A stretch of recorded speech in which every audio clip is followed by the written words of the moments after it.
Daću vam jedan skoro primjer je bio, evo isto fudbal je znači u pitanju, imali su jednog sportistu, isto Afroamerikanac, koji je izgubio svest znači, na terenu. Na svu sreću, znači, lekarski tim je uspeo da dobro odreaguje, reanimirali su ga i praktično su ga povratili.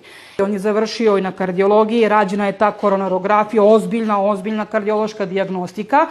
Znači, oni posle 2 nedelje šalju kod nas i samo rekla, on je nešto pao u nesvest, verovatno mu se slošilo, aj vi da uradite taj test opterećenja. Ja kažem, neka ponese svu dokumentaciju, pa da vidimo šta je bilo i on je došao zaista, pri tome je došao sam sa drugarom.